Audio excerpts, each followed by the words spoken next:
Assalamualaikum warahmatullahi wabarakatuh. Halo teman-teman, kembali lagi bersama kami di presentasi kelompok 4. Nah, pada kesempatan kali ini kami akan membahas sebuah materi dengan judul Etika Bisnis, Tanggung Jawab Sosial, dan Keberlangsungan Lingkungan. Namun sebelum lanjut, jangan lupa untuk menekan tombol like, komen, dan subscribe agar kami semakin termotivasi dan semangat untuk membuat sebuah video yang menarik dan juga bermanfaat. Langsung saja, check it out. Etika bisnis. Apa itu etika bisnis? Etika bisnis dapat didefinisikan sebagai prinsip-prinsip etik dalam suatu organisasi yang membimbing pengambilan keputusan dan tingkah laku. Etika yang baik berarti bisnis yang baik. Etika bisnis yang buruk dapat menggelincirkan rencana strategis terbaik sekalipun. Etika bisnis mencakup kode etik bisnis, budaya etika, suap, dan hubungan cinta di tempat kerja. 1. Kode etik bisnis. Memiliki kode etik belum cukup untuk menjamin perilaku bisnis yang sesuai etika. Suatu kode etik bisa dilihat sebagai penipuan dalam rangka hubungan masyarakat, kumpulan peraturan hampa, atau hiasan belaka. Untuk memastikan bahwa kode tersebut dibaca, dimengerti, dipercaya, dan diingat, dibutuhkan workshop etika secara berkala untuk membuat para pegawai peka terhadap isu-isu etika apa saja yang mungkin muncul. Jika para pegawai melihat contoh hukuman bagi yang melanggar kode dan penghargaan bagi yang memegang teguh kode, akan memperkuat betapa pentingnya kode etika dari suatu perusahaan. Baiklah, selanjutnya saya akan menjelaskan budaya etika. Suatu budaya etika perlu untuk dimiliki oleh suatu organisasi. Tidak ada masyarakat dimanapun di dunia dapat bersaing cukup lama dan sukses dengan orang-orangnya mencuri satu sama lain atau tidak mempercayai satu sama lain. Dengan setiap informasi dibutuhkan konfirmasi notaris. Dalam setiap ketidaktujuan berakhir dengan proses peradilan atau pemerintah harus meregulasi bisnis untuk memastikan mereka tetap jujur. Menjadi tidak beretika merupakan resep untuk sakit kepala, ketidakefisien, dan sia-sia. Sejarah telah membuktikan bahwa semakin baik kepercayaan dan kepercayaan diri orang-orang mengenai etika dari suatu institusi atau masyarakat, semakin besar kekuatan ekonominya. Yang ketiga, suap. Suap didefinisikan oleh Black Law Dictionary sebagai penawaran, pemberian, menerima, atau pembujukan dari barang dengan nilai apapun untuk mempengaruhi tindakan seorang ofisial atau orang lain untuk keluarnya suatu tugas publik atau hukum. Suatu suap merupakan suatu pemberian yang diberikan untuk mempengaruhi tindakan penerimanya. Pemberiannya dapat berupa uang, barang, hak khusus, properti, dan sebagainya. 4. Hubungan cinta di tempat kerja. Di Eropa, hubungan romantis di tempat kerja dianggap sebagai urusan pribadi, dan kebanyakan perusahaan tidak memiliki kebijakan mengenai hal tersebut. Namun begitu, perusahaan-perusahaan Eropa mulai banyak yang mengadopsi hukum-hukum mengenai pelecehan seksual seperti di Amerika. Tanggung jawab sosial.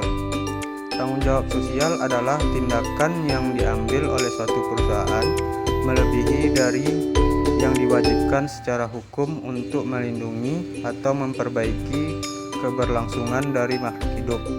Setiap perusahaan di seluruh dunia harus memiliki tanggung jawab sosial atau yang lebih sering disebut sebagai Corporate Social Responsibility atau CSR. Tanggung jawab sosial meliputi kebijakan sosial dan kebijakan sosial pada masa pensiun. Kebijakan sosial. Kebijakan sosial mencakup apa kewajiban yang dimiliki perusahaan kepada para pegawai, konsumen, pecinta lingkungan, minoritas, komunitas, pemegang saham, dan grup lainnya. Tanggung jawab sosial korporat sebaiknya didesain dan diartikulasikan selama formulasi strategi, ditentukan dan dikelola selama implementasi strategi, dan ditegaskan kembali atau diubah selama evaluasi strategi. 2. Kebijakan sosial pada masa pensiun.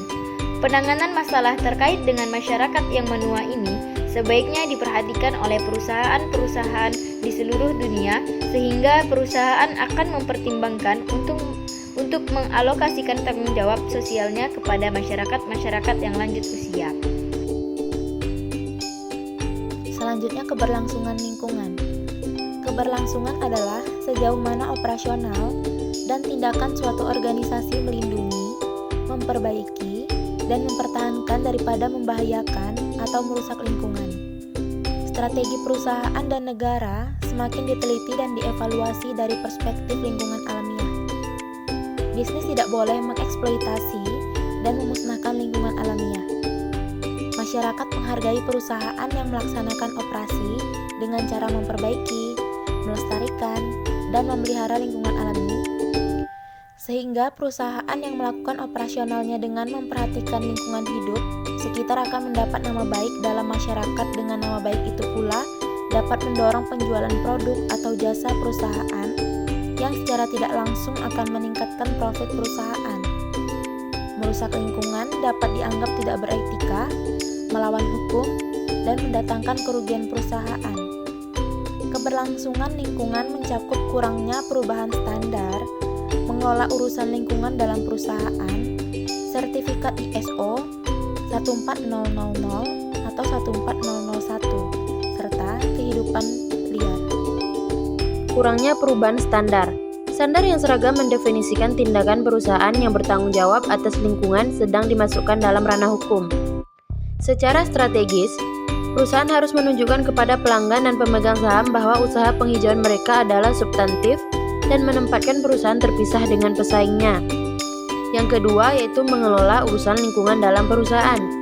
Mengelola urusan lingkungan membutuhkan pemahaman tentang bagaimana perdagangan internasional, daya saing, dan sumber daya global terhubung. Yang ketiga yaitu sertifikat ISO 14000 atau 14001. ISO adalah pengembang standar pelestarian terbesar di dunia, diterima secara luas di seluruh dunia. ISO 14000 merujuk pada serangkaian standar secara sukarela dalam bidang lingkungan. ISO 14001 adalah serangkaian standar untuk sertifikat konstituensi mereka saat melakukan bisnis dengan cara yang ramah lingkungan. Yang keempat yaitu kehidupan liar. Di pertengahan tahun 2012, Korea Selatan mengumumkan rencana untuk melanjutkan kembali perburuan paus setelah usaha pembekuan perburuan paus komersil pada tahun 1986. Banyak negara kecewa dengan rencana ini, termasuk Australia. Baiklah, sekianlah yang dapat kami sampaikan. Kami mohon maaf apabila ada kesalahan. Wassalamualaikum warahmatullahi wabarakatuh.